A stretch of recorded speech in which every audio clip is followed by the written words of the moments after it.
சற்று நேர தியானத்திற்காக எடுத்துக்கொண்ட வேத பகுதி மத்தேயு எழுதின சுவிசேஷ புஸ்தகம் 2ஆம் அதிகாரம் 2ஆம் வசனத்தையும் 11ஆம் வசனத்தையும் வாசிக்க கேட்போம். யூதருக்கு ராஜாவாக பிறந்திருக்கிறவர் எங்கே?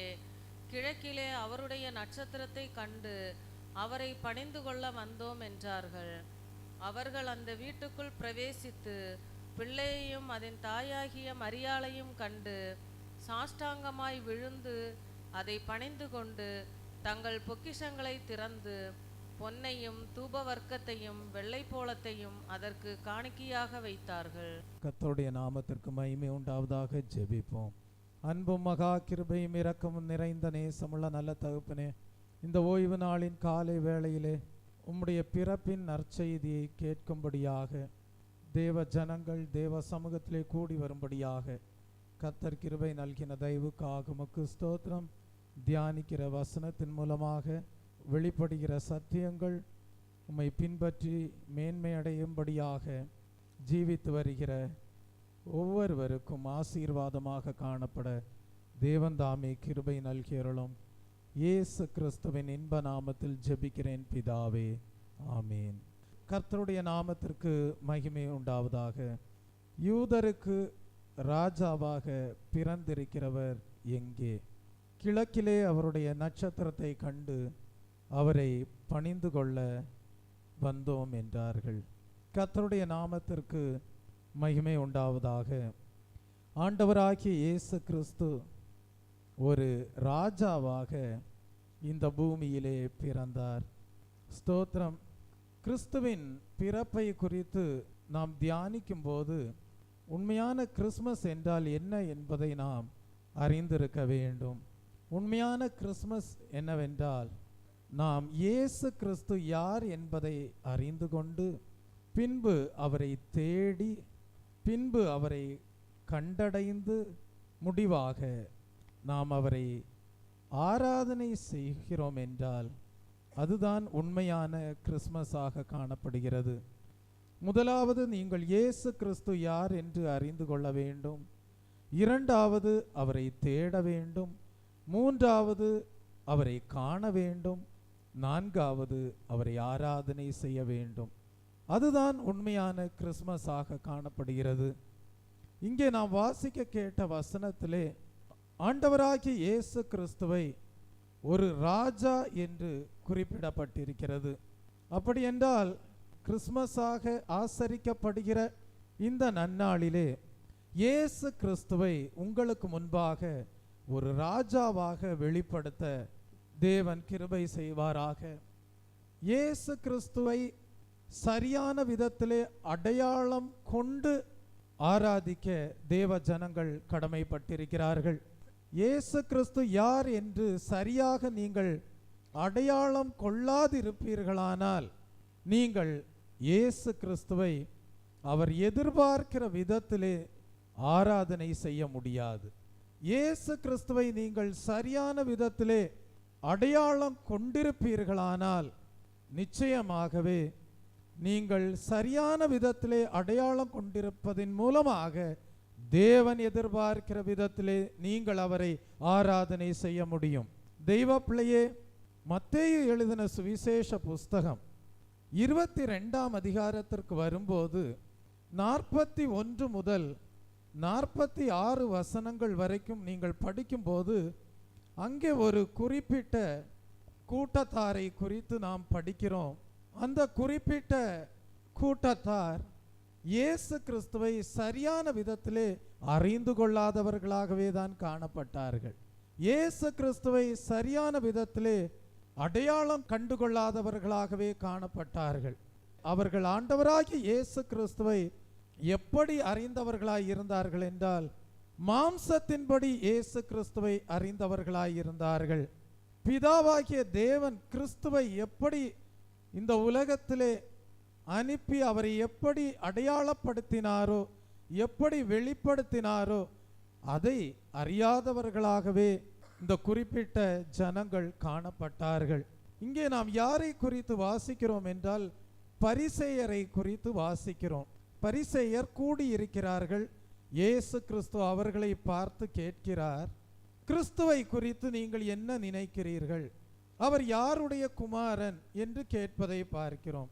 உடனே அவர்கள் இயேசு கிறிஸ்துவுக்கு கொடுத்த பதில் என்ன? அவர் தாவீதின் குமாரன் என்று சொல்வதை பார்க்கிறோம். இதிலிருந்து நாம் என்ன அறிந்து கொள்கிறோம்? இந்த பரிசேயர்கள் இயேசு கிறிஸ்து வாழ்ந்த நாட்களிலே ஜீவித்து வந்திருந்தாலும் கூட அவர்கள் இயேசு கிறிஸ்துவை எப்படி அடையாளப்படுத்தி வாழ்ந்து வந்தார்கள் என்றால், மாம்சத்தின்படி இயேசு கிறிஸ்து எப்படிப்பட்ட சந்ததியிலே பிறந்தார் என்கிற அறிவோடு அவரை தாவீதின் குமாரன் என்கிற அடையாளத்தோடு தான் இயேசு கிறிஸ்துவை அறிந்து ஜீவித்து வந்திருக்கிறார்கள். உடனே ஆண்டவராகிய இயேசு கிறிஸ்து அந்த பரிசேயரை பார்த்து என்ன கேட்கிறார்? 43ஆம் வசனத்திலே படிக்கிறோம். அதற்கு அவர், அப்படியானால் தாவீது பரிசுத்த ஆவியினாலே அவரை ஆண்டவர் என்று சொல்லி இருக்கிறது எப்படி? நான் உம்முடைய சத்துருக்களை உமக்கு பாதபடியாக்கி போடும் வரைக்கும் நீர் என்னுடைய வலது பார்சத்திலே உட்காரும் என்று கர்த்தர் என் ஆண்டவரோடே சொன்னார் என்று சொல்லி இருக்கிறானே. தாவீது அவரை ஆண்டவர் என்று சொல்லி இருக்க அவனுக்கு அவர் குமாரனாயிருப்பது எப்படி என்றார். அதற்கு மாறு தரமாக ஒருவனும் அவருக்கு ஒரு வார்த்தையும் சொல்ல கூடாதிருந்தது என்று படிக்கிறோம்.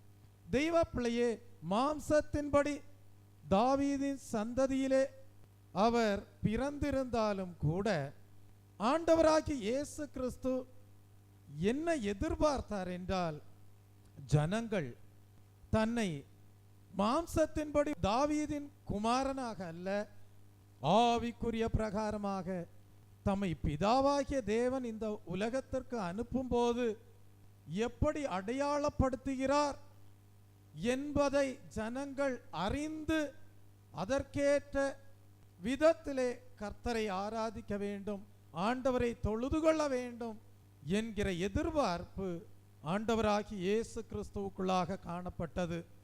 ஆகவேதான் இந்த பரிசேயர் ஆண்டவராகி இயேசு கிறிஸ்துவை தாவீதின் குமாரன் என்று சொன்ன வேளையிலே ஆண்டவராகி இயேசு கிறிஸ்து அதை அப்படியே ஏற்றுக்கொள்ளாமல், இவர்கள் மாம்சத்தின்படி தாவீதின் குமாரன் என்று அறிந்திருக்கிறார்களே, ஆவிக்குரிய பிரகாரமாக தான் யார்?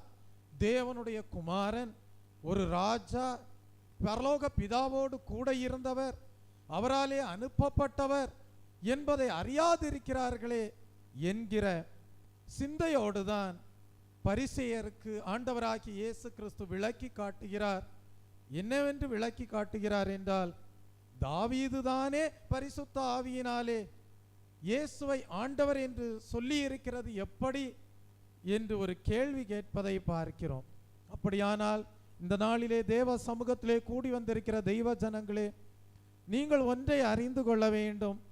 ஆண்டவராகிய இயேசு கிறிஸ்துவை மாம்சத்தின்படி தாவீதின் குமாரன் என்று அறிந்து அதற்கேற்ற விதத்திலே குறைவாக ஆண்டவராகிய இயேசு கிறிஸ்துவை கனப்படுத்தி அதற்கேற்ற விதத்திலே நீங்கள் இயேசு கிறிஸ்துவை ஆராதிப்பீர்கள் என்றால் அது தேவன் எதிர்பார்க்கிற ஆராதனையாய் இருக்காது. அது தேவன் எதிர்பார்க்கிற விதத்திலே முழு இருதயத்தோடும் முழு ஆத்மாவோடும் மகத்துவமான ராஜாவாகிய ஆண்டவராகிய இயேசு கிறிஸ்துவை ஆராதிக்கக்கூடிய முழுமையான ஆராதனையாக காணப்பட முடியாது. நீங்கள் ஆண்டவராகிய இயேசு கிறிஸ்துவை மாம்சத்தின்படி தாவீதின் குமாரனாக நீங்கள் அடையாளப்படுத்தி கொண்டு ஜீவிப்பீர்களானால் மெய்யாகவே ஆண்டவராகிய இயேசு கிறிஸ்துவை மகத்துவமான ராஜாவாக அடையாளப்படுத்தாதவர்களாகவே, அதற்கேற்ற அனுபவத்திலே அவரை ஆராதிக்காதவர்களாகவே நீங்கள் காணப்படுவீர்கள். அது மாத்திரமல்ல, ஆண்டவராகிய இயேசு கிறிஸ்துவுக்கு முழுமையான மகிமையையும் கனத்தையும் செலுத்த இயலாதவர்களாகவே நீங்கள் காணப்படுவீர்கள். ஆண்டவராகிய இயேசு கிறிஸ்துவை தேட வேண்டும் என்கிற வாஞ்சை இல்லாதவர்களாக காணப்படுவீர்கள். நீங்கள் இயேசு கிறிஸ்துவை காண வேண்டும் என்கிற வாஞ்சை இல்லாதவர்களாக காணப்படுவீர்கள். ஆண்டவராகிய இயேசு கிறிஸ்துவுக்கு செலுத்த வேண்டிய முழுமையான ஆராதனையையும் முழுமையான கனத்தையும் செலுத்த இயலாதவர்களாக மாறிவிடுவீர்கள். ஆகவே முதலாவது நீங்கள் இந்த கிறிஸ்மஸ் தினத்தன்று அறிந்து கொள்ள வேண்டியது என்னவென்றால், இயேசு கிறிஸ்துவை மாம்சத்தின்படி தாவீதின் குமாரனாக அல்ல, ஆவிக்குரிய பிரகாரமாக ஆண்டவராகிய இயேசு கிறிஸ்துவை நீங்கள் அறிந்திருக்க வேண்டும்.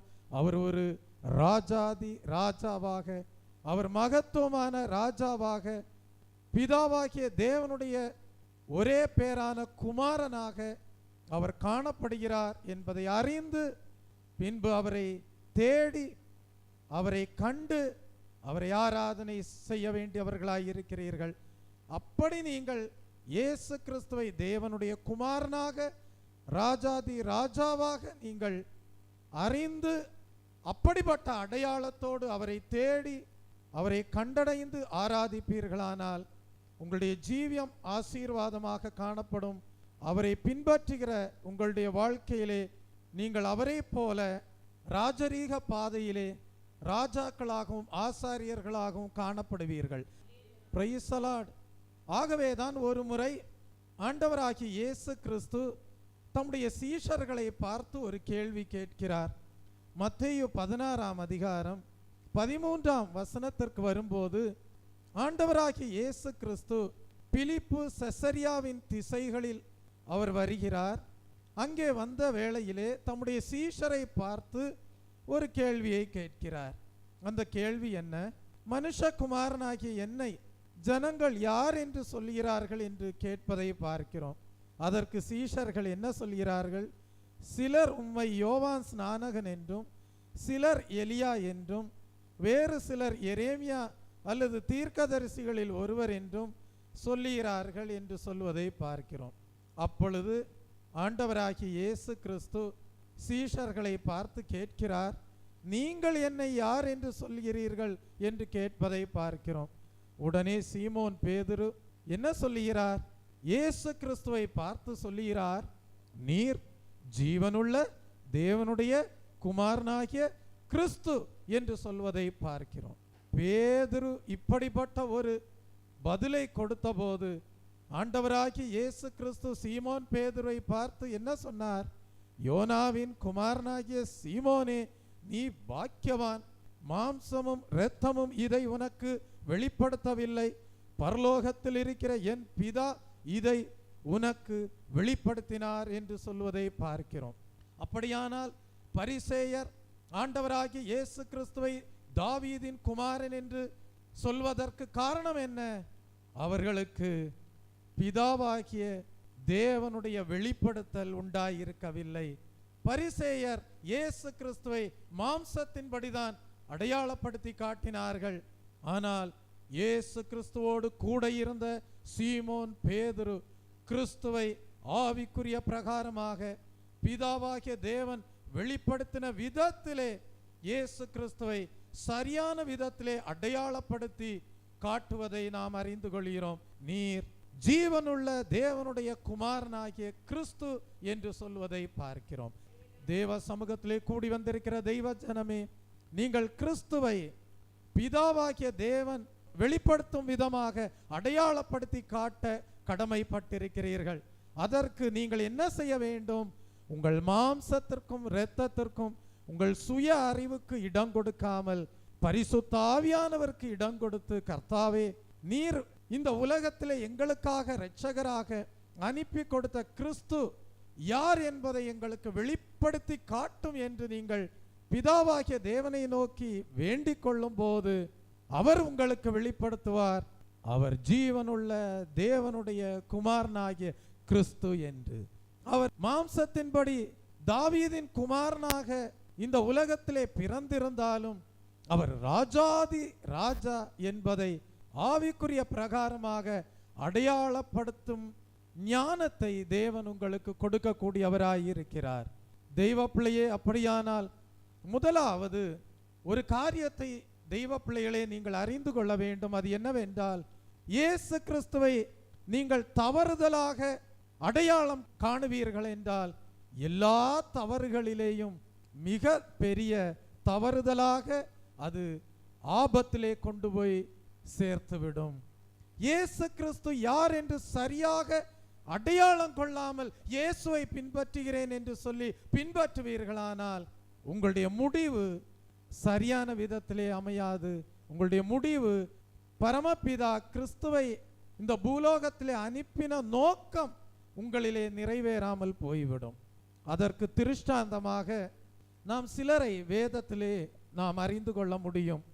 உதாரணமாக தெய்வ பிள்ளைகளே, நாம் மத்தேயு எழுதின சுவிசேஷ புஸ்தகம் 2ஆம் அதிகாரம் 4ஆம் வசனத்திற்கு வரும்போது, அவன் பிரதான ஆசாரியர் ஜனத்தின் வேதபாரகர் எல்லாரையும் கூடி வர செய்து கிறிஸ்துவானவர் எங்கே பிறப்பார் என்று அவர்களிடத்தில் விசாரித்தான் என்று நாம் படிக்கிறோம்.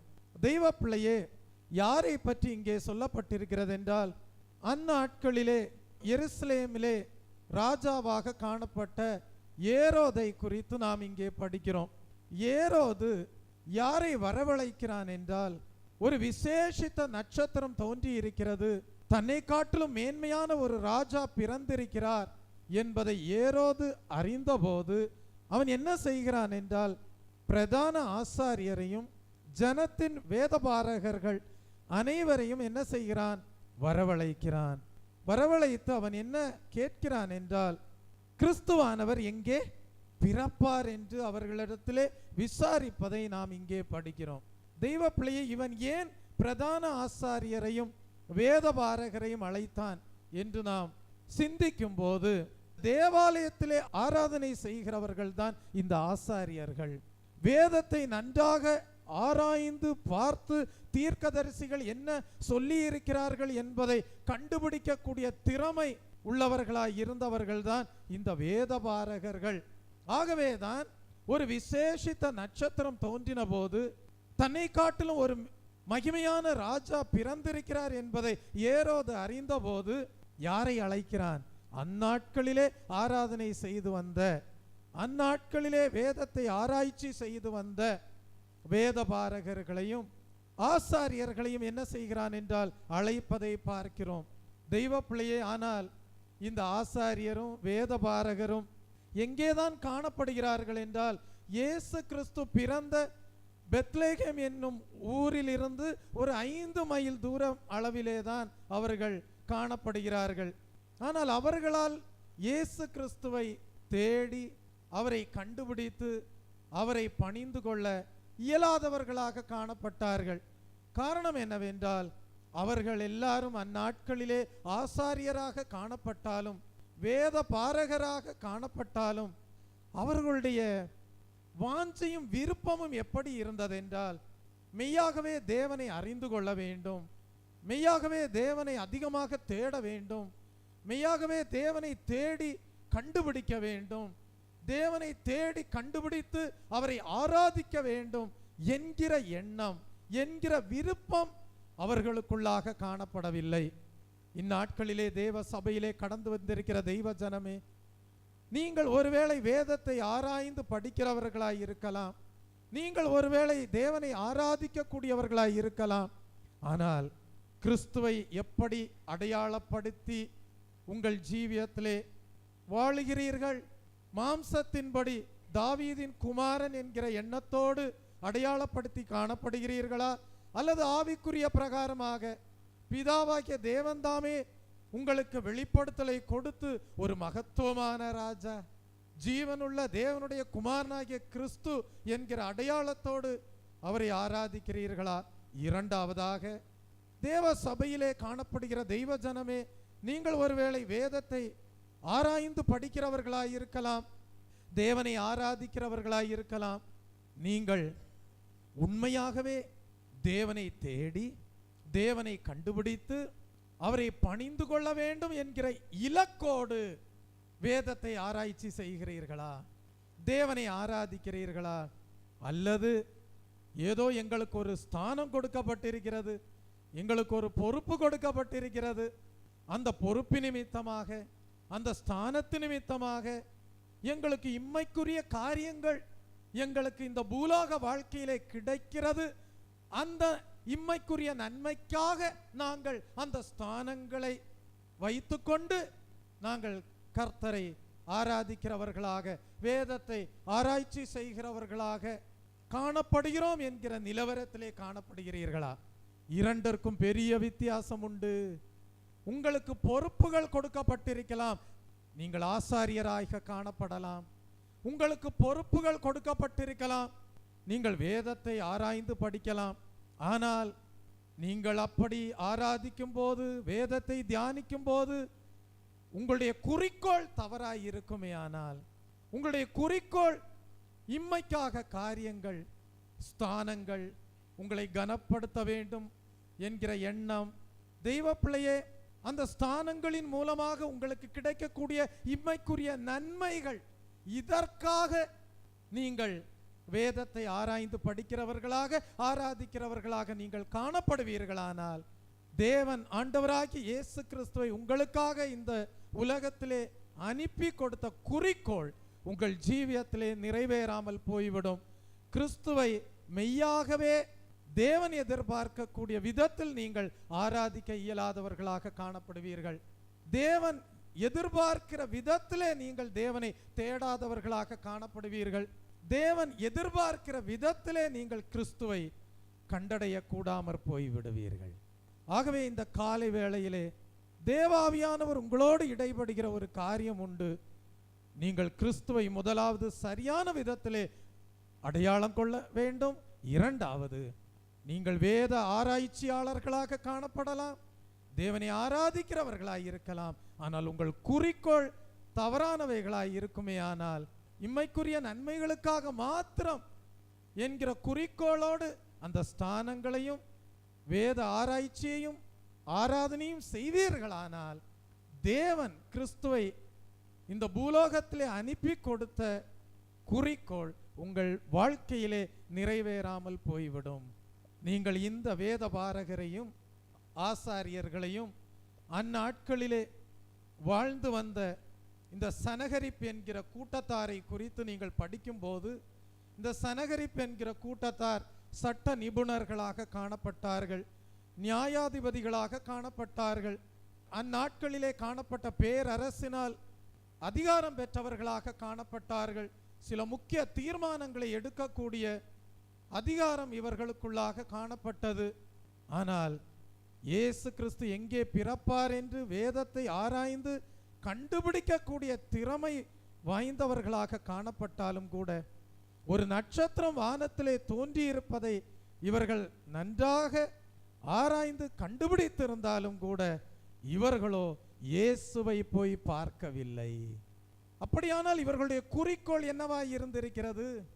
தேவனை தேடி கண்டுபிடிக்க வேண்டும் என்கிற குறிக்கோள் இல்லாதவர்களாகவே இவர்கள் வேதத்தை ஆராய்ந்து படிக்கக்கூடியவர்களாய் இருந்திருக்கிறார்கள். அப்படியானால் இவர்களுடைய குறிக்கோள் என்னவாய் இருந்தது? தெய்வ பிள்ளையே, இவர்களுடைய குறிக்கோள் எல்லாம் என்ன புசிக்கலாம், என்ன குடிக்கலாம், ஆசனங்களிலே உட்கார்ந்திருக்க வேண்டும், தங்களை மற்றவர்கள் பெரியவர்களாக எண்ண வேண்டும், சந்தை வெளிகளிலே மனிதர்கள் மத்தியிலே வந்தனங்களை இவர்கள் எதிர்பார்த்தார்கள், தங்களுக்கு மனிதர்கள் மதிப்பு கொடுக்க வேண்டும் என்று எதிர்பார்த்தார்கள். இவர்களை குறித்து என்ன சொல்லப்பட்டிருக்கிறது? பாத்திரத்தின் வெளிப்புறத்தை சுத்தமாக்கினார்களே அல்லாமல் உள்புறங்களிலே இவர்கள் சுத்தமில்லாதவர்களாகவே தான் வாழ்ந்து வந்தார்கள் என்று சொல்லப்பட்டிருக்கிறது. தெய்வ பிள்ளையை பாருங்கள், இவர்கள் வெளிப்புறங்களிலே சுத்தவான்களாக காணப்பட்டாலும் கூட இவர்களுடைய உள்புறத்திலே என்ன இல்லை? சுத்திகரிப்பு இல்லை. இவர்களுடைய உள்புறத்திலே என்ன இல்லை என்றால் சுத்தம் இல்லை. எப்படி பாத்திரத்தின் வெளிப்புறத்தை சுத்தமாக்கி உள்புறம் அழுக்காக காணப்படுமோ அப்படிதான் இவர்களுடைய ஜீவியம் காணப்பட்டது. தெய்வ பிள்ளையே, பெரிய பெரிய ஆசனங்களிலே உட்கார்வதற்காக தங்களை அர்ப்பணித்திருந்தார்களே தவிர உண்மையான தெய்வத்தை இவர்கள் அறியவில்லை. இந்த ஓய்வு நாளின் காலை வேளையிலே தேவ சமூகத்திலே கடந்து வந்திருக்கிற தெய்வ ஜனங்களே, நீங்கள் அப்படிப்பட்ட ஆசாரியர்களாக ஜீவிப்பது தேவனுக்கு விருப்பம் இல்லை. அப்படிப்பட்ட வேத ஆராய்ச்சியாளர்களாக இருப்பது தேவனுக்கு விருப்பம் இல்லை. அப்படிப்பட்ட வேத ஆராய்ச்சியாளர்களாக, வேத பாரகராக நீங்கள் காணப்படுவீர்களானால் உங்கள் ஆராதனை தேவனால் முழுமையாக அங்கீகரிக்கப்படாது. கிறிஸ்து இந்த பூலோகத்திலே வெளிப்பட்ட நோக்கம், குறிக்கோள் உங்களுடைய வாழ்க்கையிலே நிறைவேறாது. இம்மைக்காக மாத்திரம் ஸ்தானங்களையும் பதவிகளையும் வைத்துக்கொண்டு வெளிப்புறத்திலே சுத்தவான்களாக வெளிப்படுத்தி, ஆனால் உள்புறத்திலே அசுத்தமான ஜீவியம் செய்கிறவர்களாக, எல்லா மனிதர்களை பார்க்கிலும் பரிதவிக்கப்படத்தக்கவர்களாகவே காணப்படுவீர்கள் என்பதை இவர்களுடைய ஜீவியத்தின் மூலமாக தேவன் இந்த காலை வேளையிலே வெளிப்படுத்தி காட்டுகிறார். இந்த காலை வேளையிலே நீங்கள் பெரிய பெரிய ஆசனங்களுக்காக உங்கள் ஜீவியங்களை அர்ப்பணிக்க வேண்டாம். பெரிய பெரிய பதவிகளுக்காக உங்கள் ஜீவியங்களை அர்ப்பணிக்க வேண்டாம். இம்மைக்குரிய நன்மைகளுக்காக நீங்கள் உங்கள் ஜீவியத்தை அர்ப்பணிக்க வேண்டாம். உங்கள் ஜீவியத்தை உண்மையாகவே அர்ப்பணியுங்கள். எதற்காக அர்ப்பணியுங்கள்? முழு இருதயத்தோடு முழு ஆத்மாவோடு கர்த்தரை தேடும்படியாக அர்ப்பணியுங்கள். முழு இருதயத்தோடு முழு ஆத்மாவோடு கர்த்தரை தேடி, கர்த்தரை நான் கண்டுபிடிப்பேன், அதை லெக்காக வைத்தே நான் கர்த்தரை தேடுகிறேன் என்கிற எண்ணத்தோடு கர்த்தரை கண்டுபிடியுங்கள்.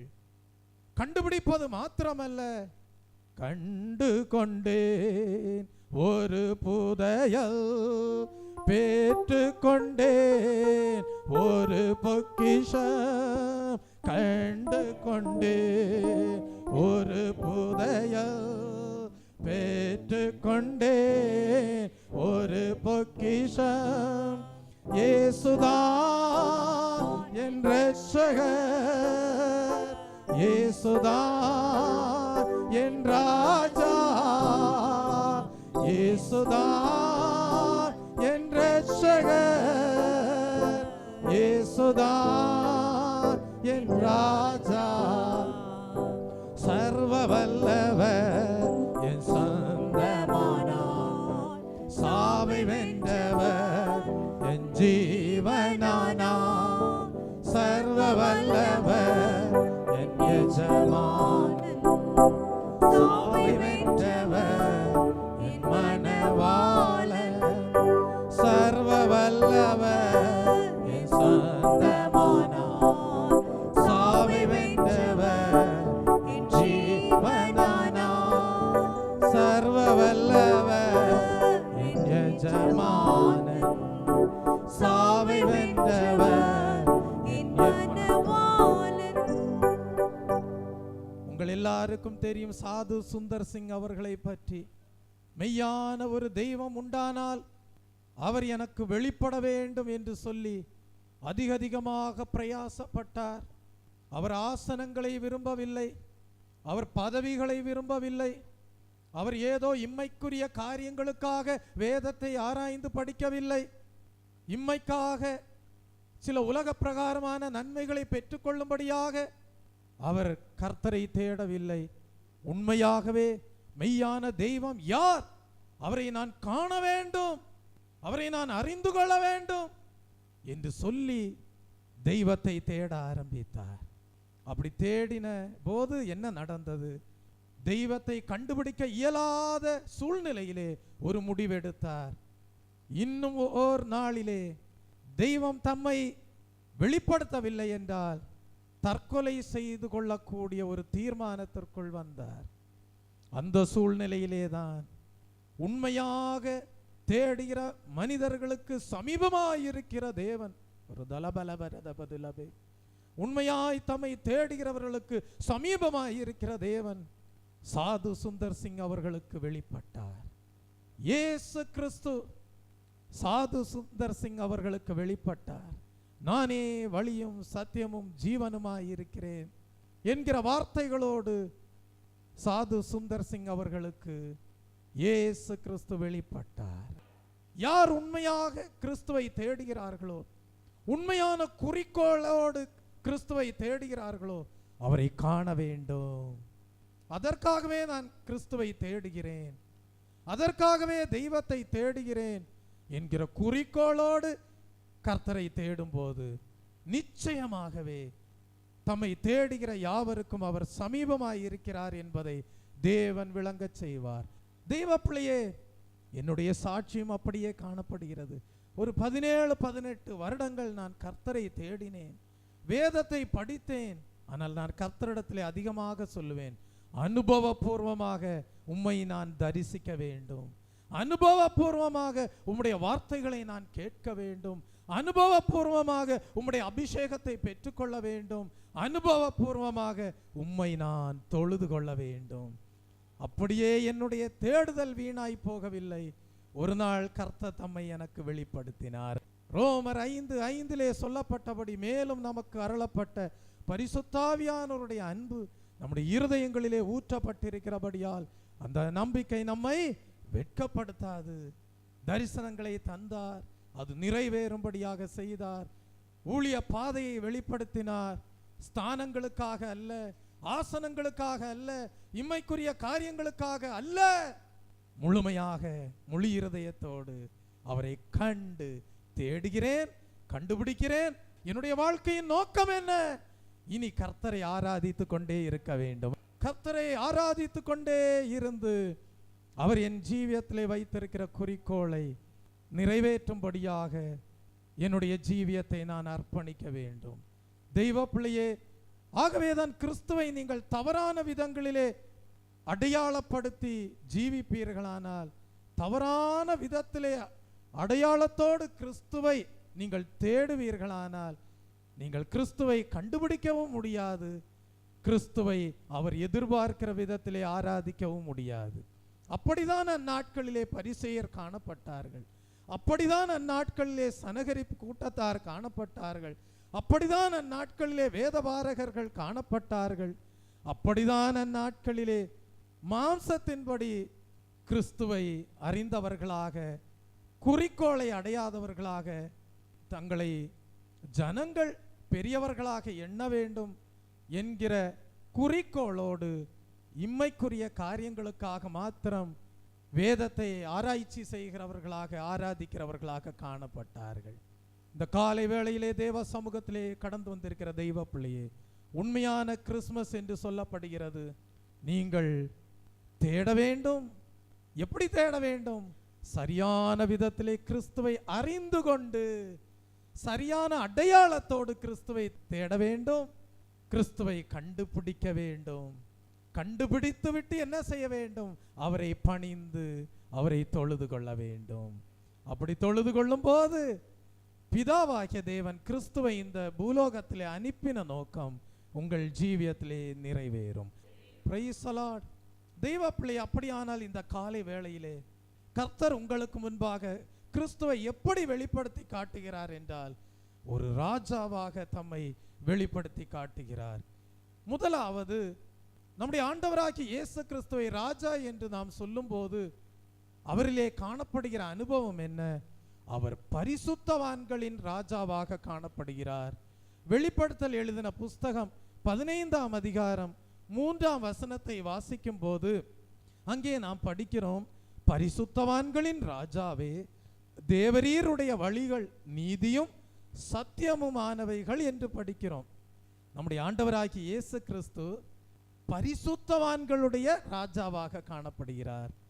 பெத்லகேம் பாலகனாகிய இயேசு பரிசுத்தமானவர் மட்டுமல்ல, பரிசுத்தத்தை ஜனத்திற்கு தர வந்தவர் மட்டுமல்ல, பரிசுத்தவான்களின் ராஜா என்று அழைக்கப்படும்படியான எல்லா தகுதியும் வாய்ந்தவராக காணப்பட்டார்.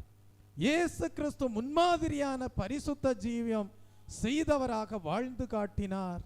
ஆகவேதான் ஒரு முறை இப்படியாக சொன்னார்.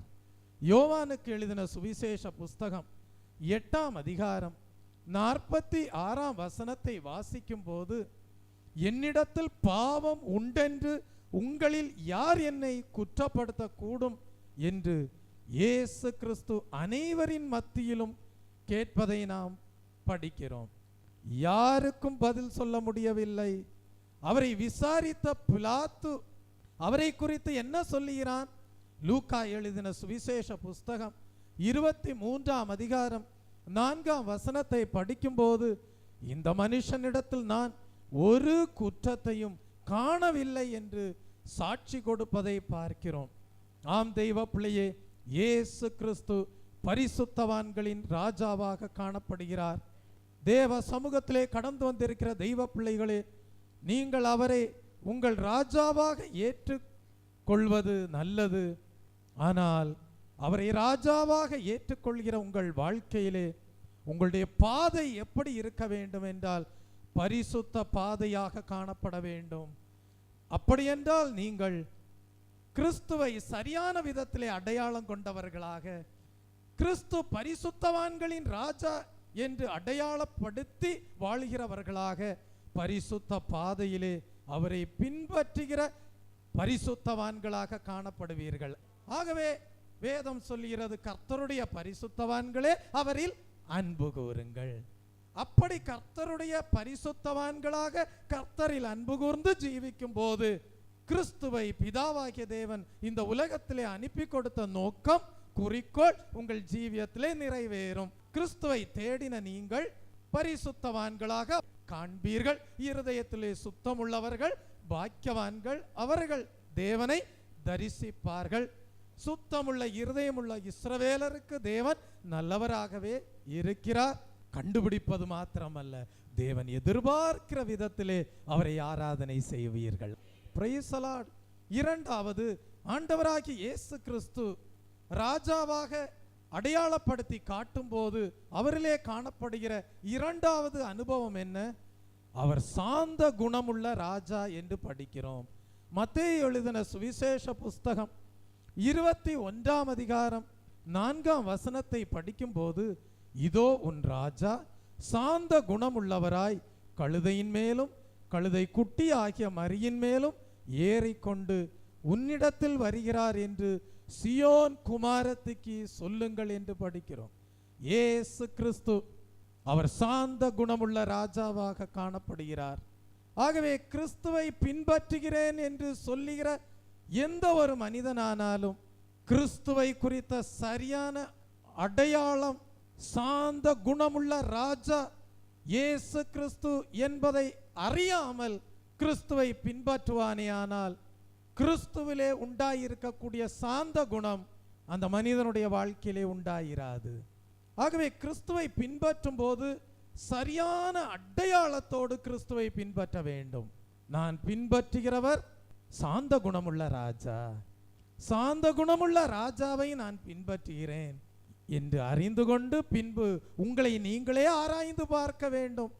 கிறிஸ்துவிலே காணப்படுகிற சாந்த குணம் எங்களிலே உண்டாயிருக்கிறதா என்று ஆராய்ந்து பார்க்கும் போது நீங்கள் இம்மைக்காக மாத்திரம் கிறிஸ்துவை பின்பற்றுகிறவர்களாக அல்ல, உண்மையாகவே கிறிஸ்துவை போல மாறும்படியாக கிறிஸ்துவை பின்பற்றி அவரை தேடி அவரை அடைவீர்கள், அவரை கண்டுபிடிப்பீர்கள்.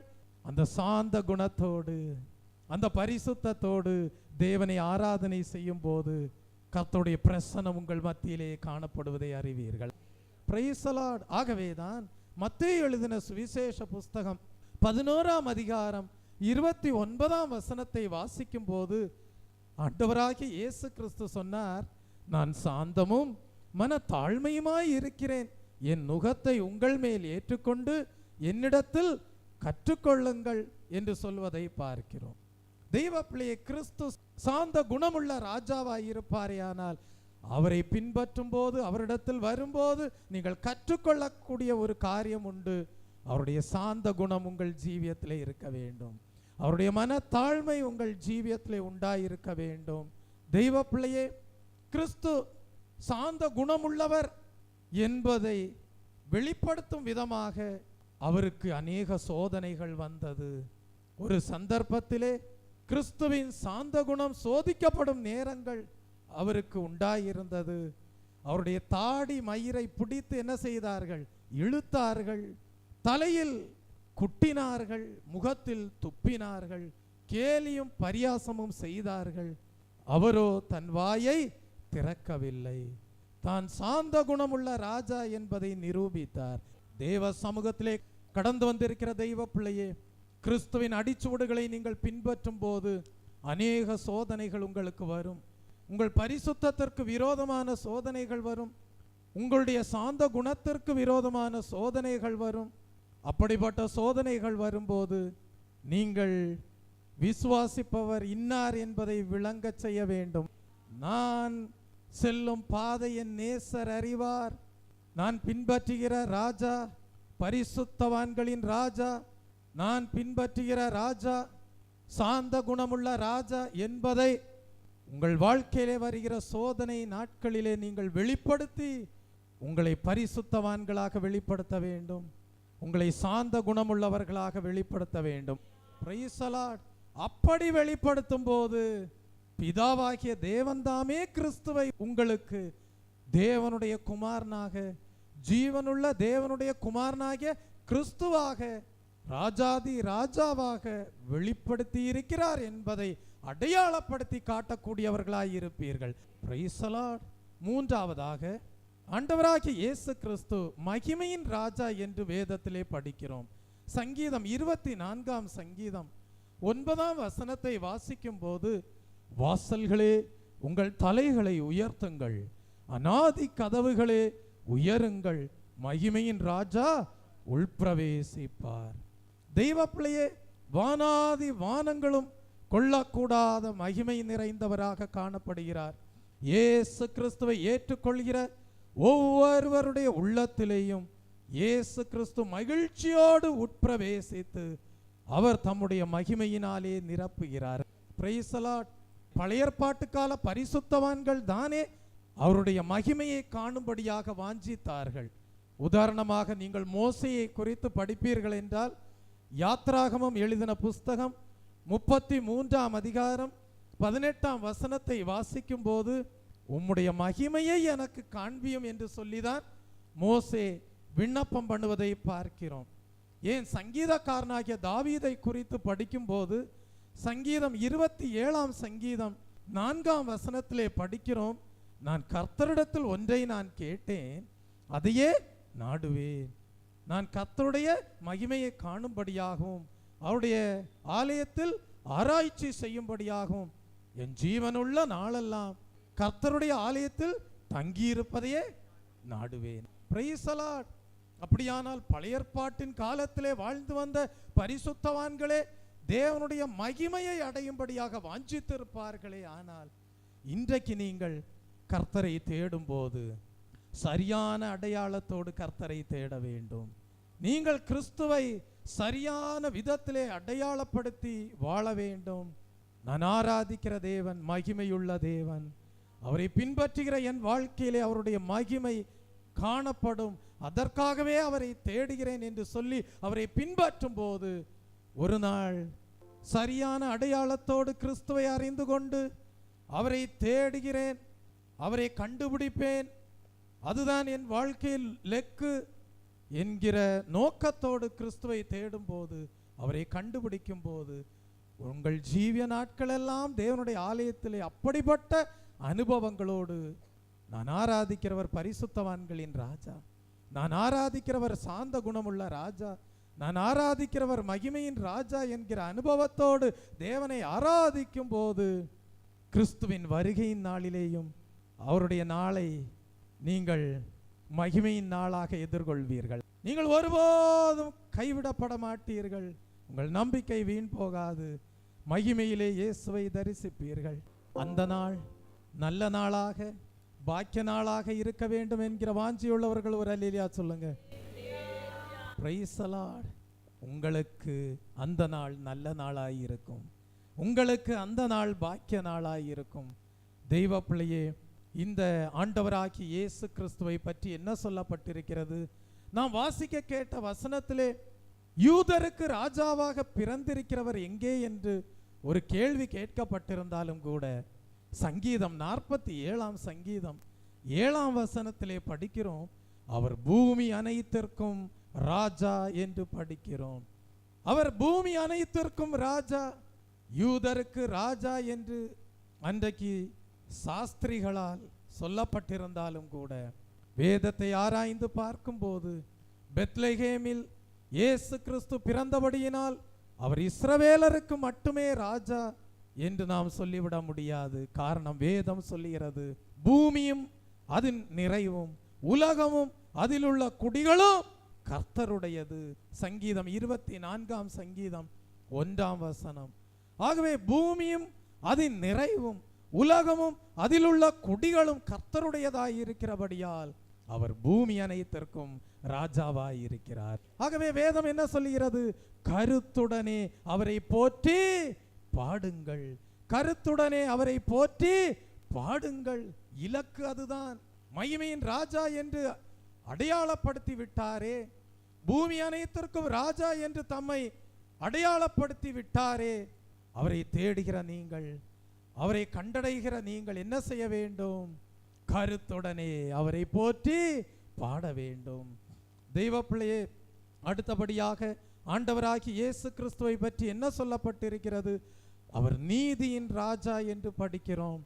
ஏசாயா தீர்க்கதரிசியின் புஸ்தகம் 32ஆம் அதிகாரம் 1ஆம் வசனத்தை படிக்கும்போது, இதோ ஒரு ராஜா நீதியாக அரசாளுவார் என்று படிக்கிறோம்.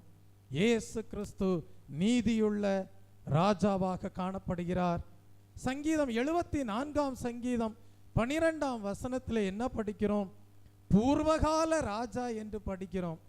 மாம்சத்தின்படி அவர் 2000 ஆண்டுகளுக்கு முன்பாக ஒரு குழந்தையாக பெத்லெகேம் என்னும் ஊரிலே அவர் தோன்றி இருந்தாலும் கூட, அவர் உலக தோற்றத்திற்கு முன்பாகவே பிதாவாகிய தேவனோடு காணப்பட்டவராயிருந்தார்.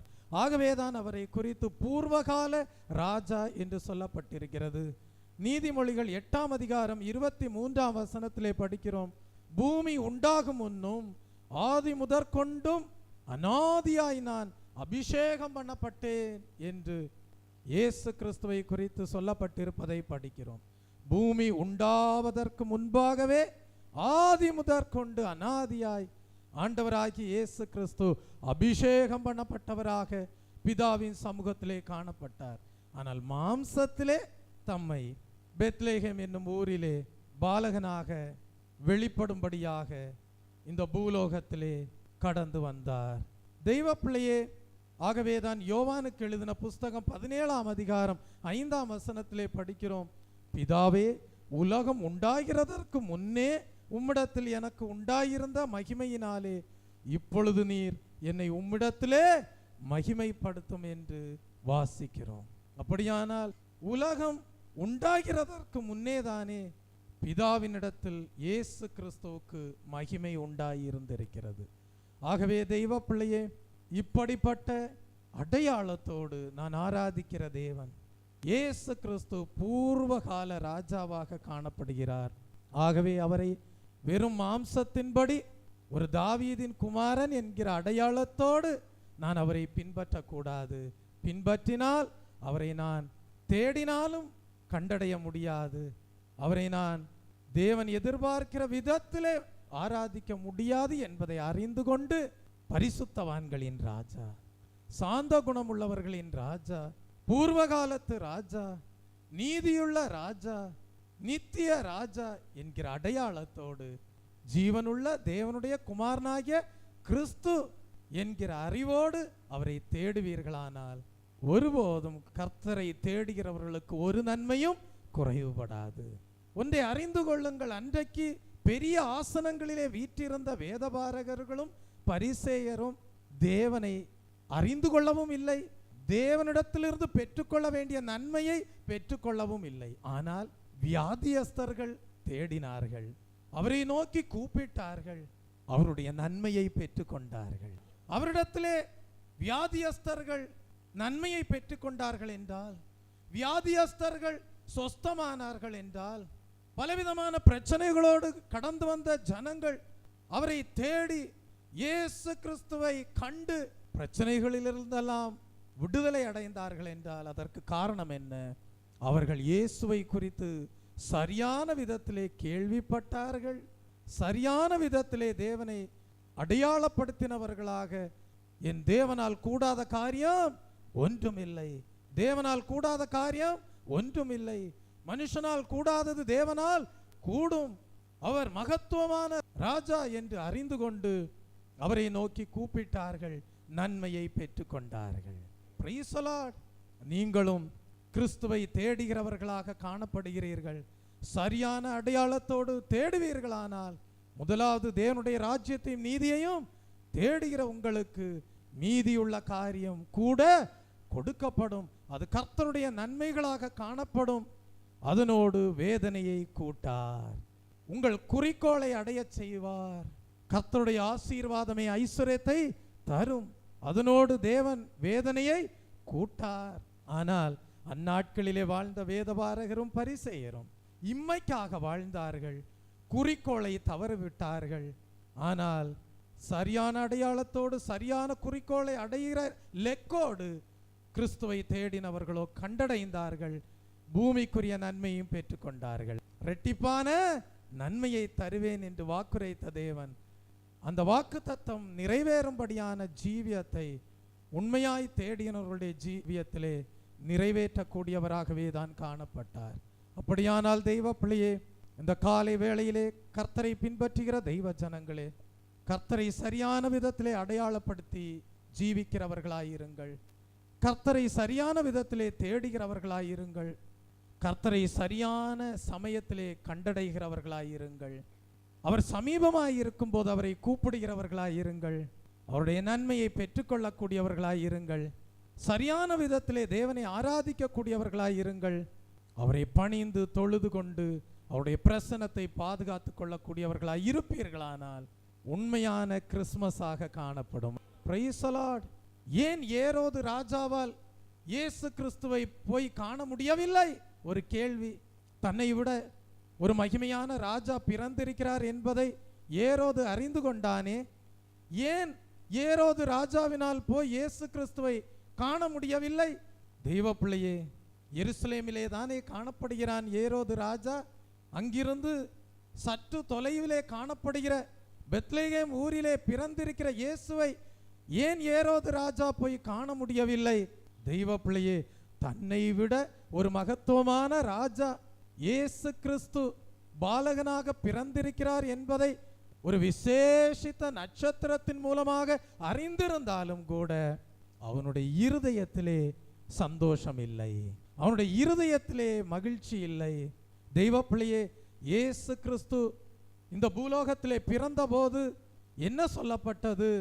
இயேசு என்னும் இரட்சகர் உங்களுக்காக பிறந்திருக்கிறார் என்று சொன்னவுடனே எல்லா ஜனத்திற்கும் மிகுந்த சந்தோஷத்தை கொடுக்கிற ஒன்றாக தான் இயேசுவின் பிறப்பு காணப்பட்டது. ஆனால் எல்லா ஜனத்திற்கும் சந்தோஷத்தை கொடுக்கக்கூடிய இயேசுவின் பிறப்பு ஏரோதுக்கு என்ன கொடுக்கவில்லை? சந்தோஷத்தை கொடுக்கவில்லை. ஏரோதுக்கு சந்தோஷத்தை கொடுக்கவில்லை. காரணம் என்ன? தன்னை விட ஒரு மகிமையான ராஜா. பொறாமை.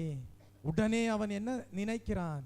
எப்படியாகிலும் கொலை செய்து விட வேண்டும் என்று நினைக்கிறான். சாஸ்திரிகள் இயேசு என்கிற பாலகனை தேடி வருகிறவர்கள் வழிதவறி எங்கே போகிறார்கள்?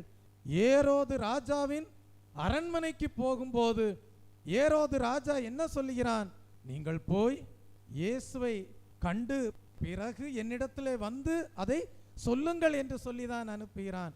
ஆனால் அவனுடைய இருதயத்திலே உண்மையாகவே இயேசுவை போய் காண வேண்டும் என்றோ அவரை பணிந்து கொள்ள வேண்டும் என்கிற எண்ணமோ உண்டாயிருக்கவில்லை. அவனுடைய இருதயத்திலே கள்ளமும் கபடும் காணப்பட்டது. இதிலிருந்து அறிந்து கொள்ளுங்கள், உங்களுடைய இருதயம் உண்மையாய் இருக்கவில்லை என்றால், உங்களுடைய இருதயத்திலே கள்ளமும் கபடும் காணப்படுமேயானால் ஒருபோதும் நீங்கள் இயேசுவை சரியான அடையாளத்தோடு தேடுகிறவர்களாய் இருக்க மாட்டீர்கள். இயேசுவை ஒருபோதும் நீங்கள் கண்டுபிடிக்கவும் மாட்டீர்கள். இயேசுவை நீங்கள் பணிந்து கொள்ளவும் மாட்டீர்கள். ஏரோது ராஜாவால் இயேசுவை போய் பார்க்க முடியவில்லை. ஏரோது ராஜாவால் இயேசுவை பணிந்து கொள்ள முடியவில்லை. ஏரோது ராஜாவால் இயேசுவை தேடவும் முடியவில்லை. காரணம், அவனுடைய இருதயம் உண்மையுள்ளதாக காணப்படவில்லை. அவனுடைய இருதயத்திலே கள்ளமும் கபடும் காணப்பட்டது. இருதயத்திலே ஒன்றை வைத்து விட்டு வெளியே அவன் எப்படி காணப்பட்டான் என்றால், கண்டுபிடித்து என்னிடத்திலும் வந்து சொல்லுங்கள் என்று ஏதோ நல்ல எண்ணத்தோடு சொல்வதை போல சொன்னான். ஆனால் ஏரோது ராஜாவினுடைய மாயமாலத்தை, ஏரோது ராஜாவினுடைய கபடத்தை, ஏரோது ராஜாவினுடைய இருதயத்தை அறிந்த தேவன் சாஸ்திரிகள் இயேசுவை கண்டு பணிந்து கொண்ட பிறகு சாஸ்திரிகளை ஏரோது ராஜாவின் அரண்மனைக்கு அனுப்பவில்லை. சாஸ்திரிகளை வேறு வழியாக அனுப்புவதை பார்க்கிறோம். தெய்வ பிள்ளையே, உங்கள் ஒவ்வொருவருடைய இருதயத்தையும் தேவன் அறிந்திருக்கிறார். உங்கள் ஒவ்வொருடைய இருதயமும் உண்மையுள்ள இருதயமாய் இருக்கவில்லை என்றால், உள்ளத்திலே கபடும் உள்ளத்திலே மாயமாலமும் உண்டாயிருக்குமேயானால் கிறிஸ்துவை நீங்கள் தேடுகிறேன் என்று சொல்லிக் கொண்டாலும் பாத்திரத்தின் வெளிப்புறம் சுத்தமாய் இருக்கிறதாக காணப்பட உள்புறமோ அசுத்தமாக காணப்படுகிற நிலவரத்திலே தான் உங்கள் வாழ்க்கை காணப்படும். பரிசுத்தவான்களின் ராஜா என்கிற அடையாளத்தோடு ஜீவிக்காதவர்களாய் இருப்பீர்கள். சாந்த குணமுள்ளவர்களின் ராஜா என்கிற அடையாளம் இல்லாதவர்களாக உங்களை வெளிப்படுத்தக்கூடியவர்களாய் இருப்பீர்கள். உங்கள் வாழ்க்கையிலே மகிமை உண்டாயிருக்காது. மகிமையின் ராஜாவை கண்டடைய இயலாத சூழ்நிலையிலே காணப்படுவீர்கள். இந்த காலை வேளையிலே உங்கள் ஜீவியத்தை சற்று ஆராய்ந்து பாருங்கள். ஏரோது ராஜாவினுடைய இருதயம் கள்ளமும் கபடும் உள்ள இருதயமாயிருந்தது. இயேசுவை காண முடியவில்லை. பரிசேயர் வேதபாரகருடைய உள்ளத்திலே உண்மையாகவே தெய்வத்தை அறிந்து கொள்ள வேண்டும் என்கிற விருப்பம் இல்லாதிருந்தது. அவர்கள் ஸ்தானங்களையும் ஆசனங்களையும் பொறுப்புகளையும் மனுஷர் தங்களை உயர்த்த வேண்டும், போற்ற வேண்டும், துதி பாட வேண்டும் என்பதை தான் குறிக்கோளாக வைத்திருந்தார்கள். அவர்களும் இயேசுவை காண முடியவில்லை. ஆனால் ஒரு கூட்டத்தார் இயேசுவை கண்டார்கள். அவர்கள்தான் சாஸ்திரிகள். அவர்களை குறித்து தான் நாம் படித்தோம். மத்தேயு 2ஆம் அதிகாரம் 2ஆம் வசனம் 11ஆம் வசனம். யூதருக்கு ராஜாவாக பிறந்திருக்கிறவர் எங்கே? கிழக்கிலே அவருடைய நட்சத்திரத்தை கண்டு அவரை பணிந்து கொள்ள வந்தோம் என்றார்கள். அவர்கள் அந்த வீட்டிற்குள் பிரவேசித்து பிள்ளையையும் அதன் தாயாகிய மரியாளையும் கண்டு சாஷ்டாங்கமாய் விழுந்து அதை பணிந்து கொண்டு தங்கள் பொக்கிஷங்களை திறந்து பொன்னையும் தூப வர்க்கத்தையும் வெள்ளை போளத்தையும் அதற்கு என்ன செய்தார்கள்? காணிக்கையாக வைத்தார்கள். தெய்வ பிள்ளையே, இந்த சாஸ்திரிகள் யார்? இவர்கள் ஈரான் தேசத்து பகுதியிலிருந்து வந்தவர்களாய் இருக்கலாம். தெய்வ பிள்ளையே, இவர்களுக்கு வேதத்தை பற்றி அறிவு உண்டாயிருக்கவில்லை. இவர்கள் வேதத்தை பற்றி அறியாதவர்களாகவே காணப்பட்டார்கள். இவர்கள் யூதர்கள் அல்ல, இவர்கள் புறதேசத்தாராக காணப்பட்டார்கள். ஆனால் இவர்கள் நல்ல ஞானிகள், இவர்கள் விஞ்ஞானிகளை போன்றவர்கள், இவர்கள் ஆராய்ச்சி செய்யக்கூடியவர்கள். இவர்கள் ஆராய்ச்சி செய்த போது அறிந்து கொண்டார்கள், ஒரு மகிமையின் ராஜா பிறந்திருக்கிறார், ஒரு பரிசுத்தவான்களின் ராஜா பிறந்திருக்கிறார், ஒரு சாந்த குணமுள்ள ராஜா பிறந்திருக்கிறார், பூர்வகாலத்து ராஜா, நீதியுள்ள ராஜா பிறந்திருக்கிறார் என்பதை எதன் மூலமாக அறிந்து கொண்டார்கள்? ஒரு விசேஷித்த நட்சத்திரத்தின் மூலமாக அறிந்து கொண்டார்கள். ஏனென்றால் ஒரு விசேஷித்த ராஜா பிறப்பாரே ஆனால் அதற்கேற்ற விசேஷித்த நட்சத்திரமும் தோன்றுமாம். அந்நாட்களிலே இயேசு கிறிஸ்து ஒரு பாலகனாக இந்த உலகத்திலே பிறந்தபோது அதை அடையாளப்படுத்தும் விதமாக பிதாவாகிய தேவன் ஒரு விசேஷித்த நட்சத்திரத்தை வெளிப்படுத்தினார். அதன் மூலமாக சாஸ்திரிகள் அறிந்து கொண்டார்கள். பாருங்கள், வேதத்தை அறியாதவர்கள், வேத வசனத்தை பற்றி நன்றாக அறியாதவர்கள், இவர்கள் யூதர்கள் அல்ல, புறதேசத்தார். ஆனால் அந்த நட்சத்திரத்தை பார்த்தபோது தங்களுடைய குடும்பத்தை மறந்தார்கள், தங்களுடைய தேசத்தை மறந்தார்கள். கிட்டத்தட்ட 100 மைல் தூரம் அவர்கள் பிரயாணப்படுகிறார்கள். எதை பார்த்து கொண்டே பிரயாணப்படுகிறார்கள்? நட்சத்திரத்தை பார்த்து கொண்டே பிரயாணப்படுகிறார்கள். இந்த நட்சத்திரம் எப்பதான் தெரியும்? இரவு நேரத்தில் தான் நட்சத்திரம் தெரியும், பகல் நேரத்திலே அதனுடைய வெளிச்சம் தெரியாது. ஆகவே இந்த சாஸ்திரிகள் என்ன செய்திருந்திருக்கிறார்கள்? பகல் நேரங்களிலெல்லாம் ஓய்வு எடுத்துவிட்டு இரவு நேரத்தில் எல்லாம் என்ன செய்திருக்கிறார்கள்? பல நாட்கள் பிரயாணம் பண்ணி 100 மைல் தூரம் அந்த நட்சத்திரத்தை பார்த்து கொண்டே அவர்கள் பிரயாணப்பட்டு வருகிறார்கள். ஆனால் இந்த சாஸ்திரிகளுடைய ஜீவியத்திலே ஒரே ஒரு தவறு நடந்தது. அந்த தவறு என்ன தெரியுமா? அவர்கள் எருசலேமுக்குள்ளே பிரவேசித்த போது பார்க்க வேண்டிய நட்சத்திரத்தை அவர்கள் பார்க்காமல் தங்களுடைய சுய அறிவுக்கு இடம் கொடுத்தார்கள். ஒரு மகிமையின் ராஜா பிறந்திருந்திருப்பாரே, ஆனால் அவர் எங்கேதான் பிறந்திருக்க கூடும்? ஒரு ராஜ அரண்மனையிலே தான் பிறந்திருக்க கூடும் என்று சுய அறிவுக்கு இடம் கொடுத்து எங்கே கடந்து செல்கிறார்கள்? ஏரோது ராஜா வாழ்ந்து வந்த அரண்மனைக்கு கடந்து செல்கிறார்கள். அதனால் உண்டான பிரச்சனைகள் எவ்வளவா இருந்தது என்பதை நீங்கள் வேதத்தின் மூலமாக அறிவீர்கள். ஏரோது ராஜா இயேசு கிறிஸ்துவை கொலை செய்யும்படியாக எண்ணி அந்நாட்களிலே வாழ்ந்து வந்த 2 வயதிற்குட்பட்ட எல்லா ஆண் பிள்ளைகளையும் கொலை செய்யும்படியாக என்ன கொடுத்தான்? உத்தரவு கொடுத்தான். ஆனால் தேவாதி தேவன் இயேசு கிறிஸ்து கொலை செய்யப்படாதபடி பாதுகாத்தார். Praise the Lord. இதன் மூலமாக நாம் சத்தியத்தை அறிந்து கொள்கிறோம். இயேசு கிறிஸ்து மகிமையின் ராஜா. அவர் தம்மை தாமே மரணத்திற்கென்று ஒப்பு கொடுக்காத வரைக்கும் ஒருவரும் அவரை கொலை செய்ய முடியாது. ஏரோது ராஜா கொலை செய்ய எண்ணி இருந்திருக்கலாம். ஏரோது ராஜா கொலை செய்யும்படியாக சட்ட திட்டங்களை வகுத்திருந்திருக்கலாம். ஆனால் தாம் தேவனால் அனுப்பப்பட்ட பரிசுத்தவான்களின் ராஜா, தேவனால் அனுப்பப்பட்ட சாந்த குணமுள்ள ராஜா, தேவனால் அனுப்பப்பட்ட நீதியுள்ள ராஜா, தேவனால் அனுப்பப்பட்ட மகிமையின் ராஜா, பூர்வகாலத்து ராஜா, தம்மை தாமே மரணத்துக்கென்று ஒப்பு கொடுக்காத வரைக்கும் ஒருவரும் தன்னை கொலை செய்ய முடியாது என்பதை தாம் உயிரோடு காக்கப்பட்டதின் மூலமாக வெளிப்படுத்தக்கூடியவராய் இருந்தார். தெய்வ பிள்ளையே, விளங்கி கொண்டார்கள் சாஸ்திரிகள். தாங்கள் போன இடம் தவறான இடம் என்று விளங்கி கொண்டார்கள். தாங்கள் போன இடம் தவறான இடம் என்று விளங்கி கொண்டார்கள். சாஸ்திரிகள் மறுபடியுமாக ஏரோது ராஜாவின் அரண்மனையிலே இயேசு என்கிற பாலகன் பிறக்கவில்லை என்பதை அறிந்து கொண்ட போது மீண்டுமாக அவர்களுடைய தவறை திருத்தி கொண்டார்கள். அவர்கள் மீண்டும் எதை பார்க்க ஆரம்பித்தார்கள்? நட்சத்திரத்தை பார்க்க ஆரம்பித்தார்கள். சரியான இடத்திற்கு அந்த நட்சத்திரம் அவர்களை கொண்டு வந்து விட்டது. அங்கே இயேசு என்கிற பாலகனை கண்டார்கள். நீங்களும் தெய்வ பிள்ளையே அந்த நட்சத்திரத்தை காண்பீர்களானால், நீங்களும் அந்த நட்சத்திரத்தின் வழிகாட்டுதலின்படி இயேசுவை பின்பற்றுவீர்களானால் வழி தவறி போவதில்லை, திசை கட்டு போவதில்லை, சரியான இடத்திலே வந்து சேருவீர்கள், இயேசுவை காண்பீர்கள். தெய்வ பிள்ளையே, அப்படியானால் ஒரு கேள்வி, பாஸ்டர் எங்களுக்கு எந்த நட்சத்திரம் இருக்கு, அதை பார்த்துட்டே நாங்கள் இயேசுவை பின்பற்றேன்னு நீங்க ஒரு கேள்வி கேட்கலாம். உங்களுக்கு இன்றைக்கு பிரகாசிக்கிற நட்சத்திரமாக காணப்படுகிறது தேவனுடைய வசனம் தான். Price the Lord. தெய்வ பிள்ளையே, அவருடைய வசனம் தான் நம்முடைய ஜீவியத்திலே தீபமாக, பாதைக்கு வெளிச்சமாக காணப்படுகிறது. அவருடைய வசனம் தான் விளக்காக காணப்படுகிறது. அவருடைய வேத வசனம் தான் நம்மை இன்றைக்கு வழிகாட்டக்கூடிய பிரகாசிக்கிற தேவனுடைய வார்த்தையாக காணப்படுகிறது. தெய்வ பிள்ளையே, வேத வசனம் சொல்லுகிறது அவருடைய வசனம் கால்களுக்கு தீபமும் பாதைக்கு வெளிச்சவுமாய் இருக்கிறது என்று நாம் அறிந்து கொள்கிறோம்.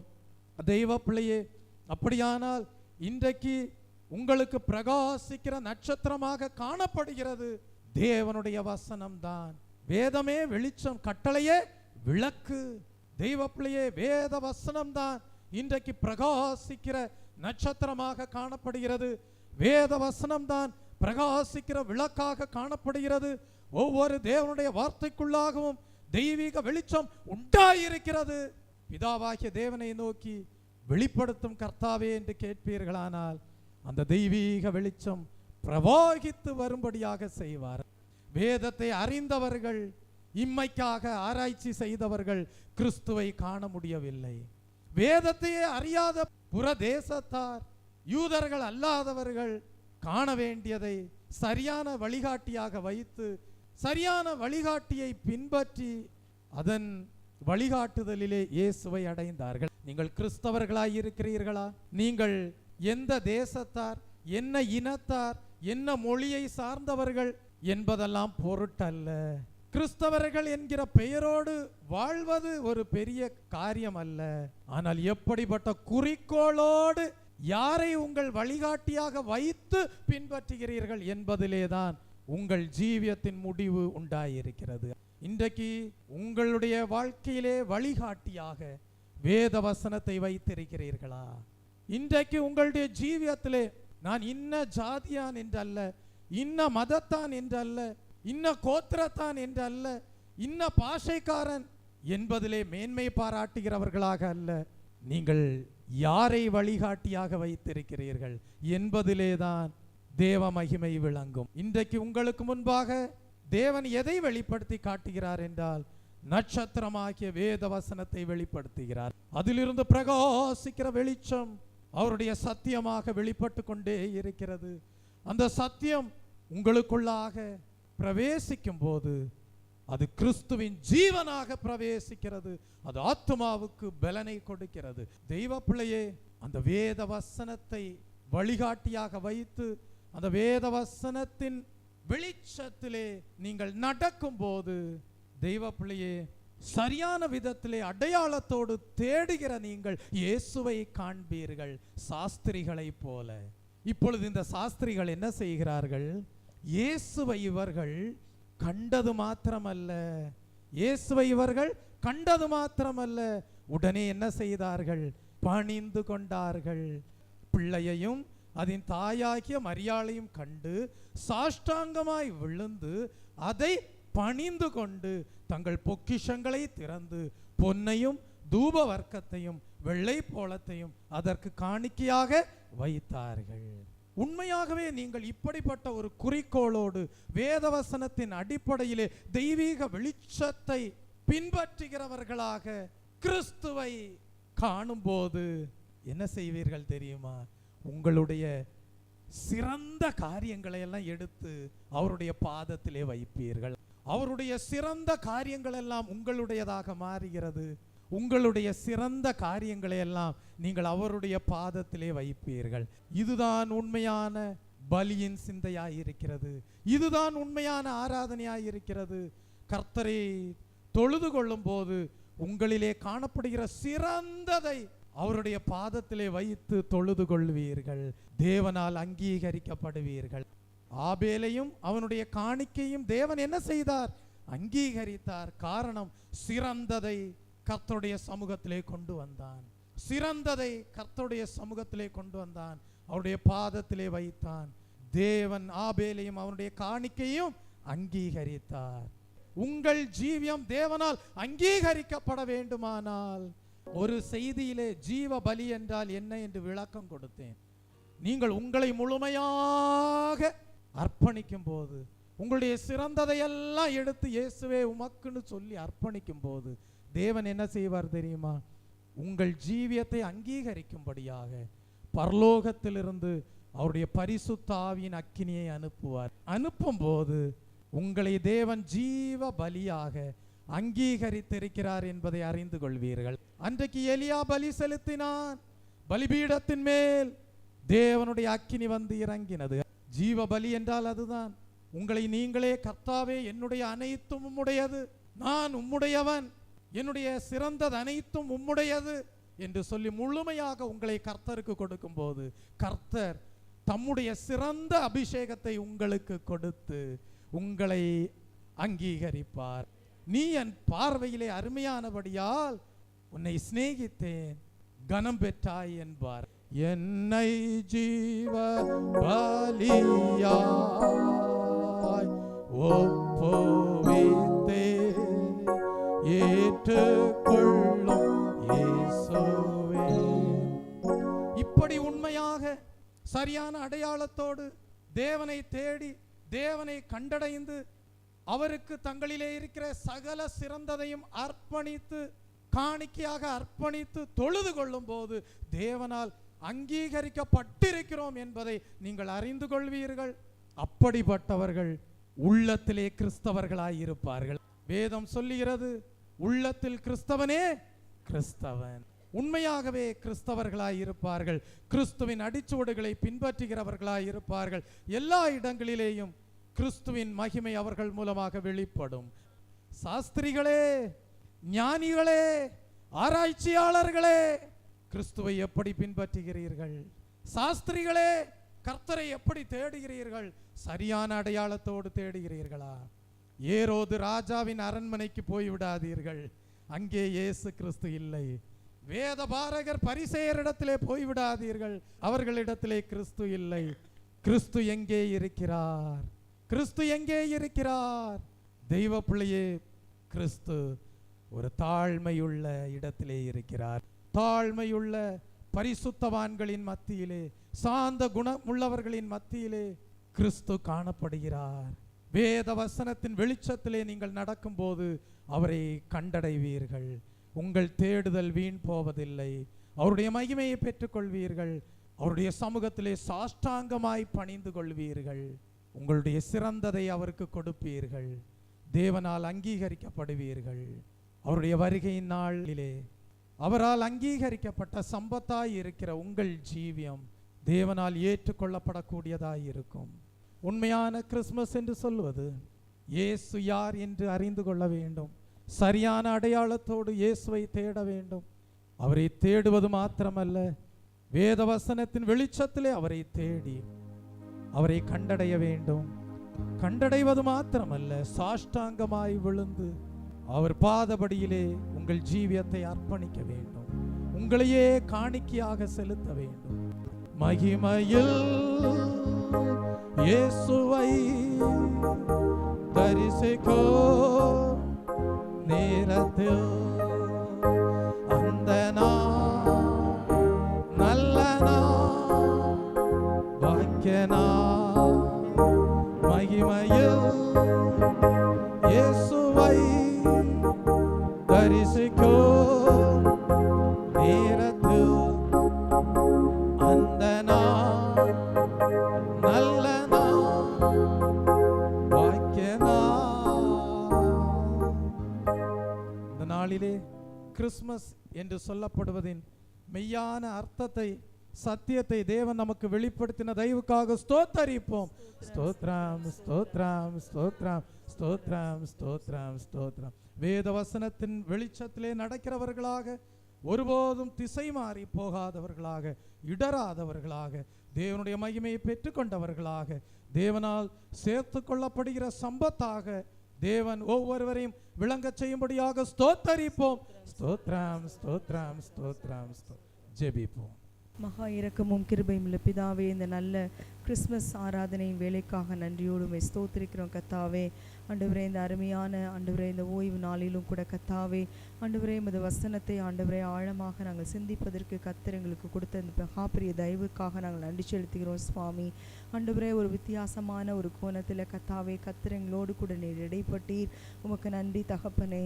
ஆண்டவரே இயேசு கிறிஸ்துவை நாங்கள் ஆவியின்படி ஆண்டவரே நாங்கள் ராஜாதி ராஜாவாக உம்மை அறிந்து கொண்டு ஆராதனை செய்ய நீர் கிருபை தர வேண்டுமாய் நாங்கள் செபிக்கிறோம் கத்தாவே.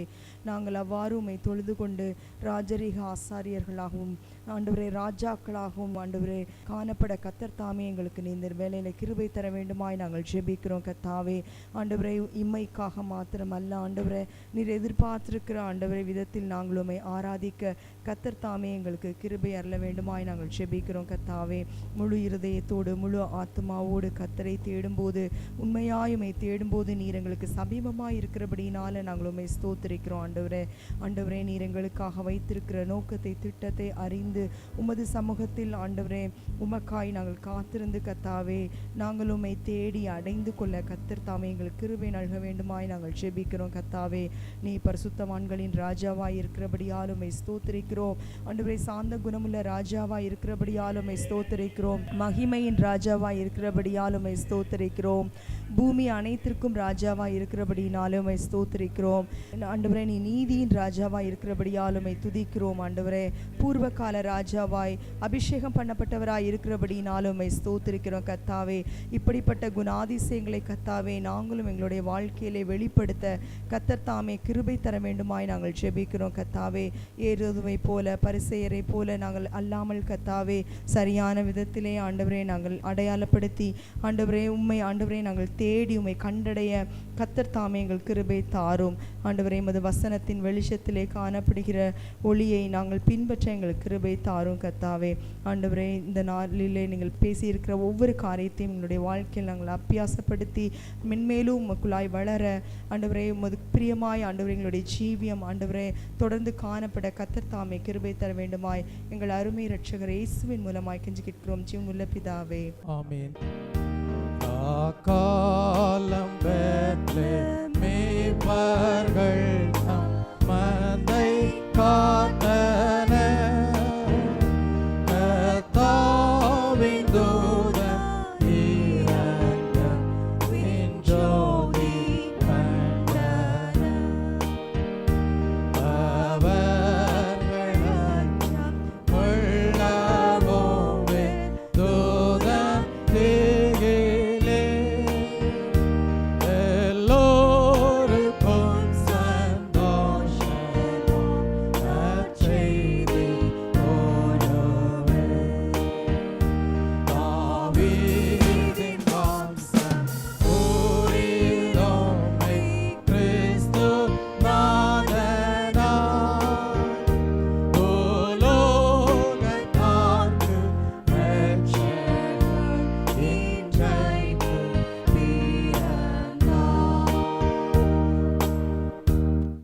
ஆத்துமாவே கர்த்தரை ஸ்தோத்திரி, என் முழு உள்ளமே அவருடைய பரிசுத்த நாமத்தை ஸ்தோத்திரி.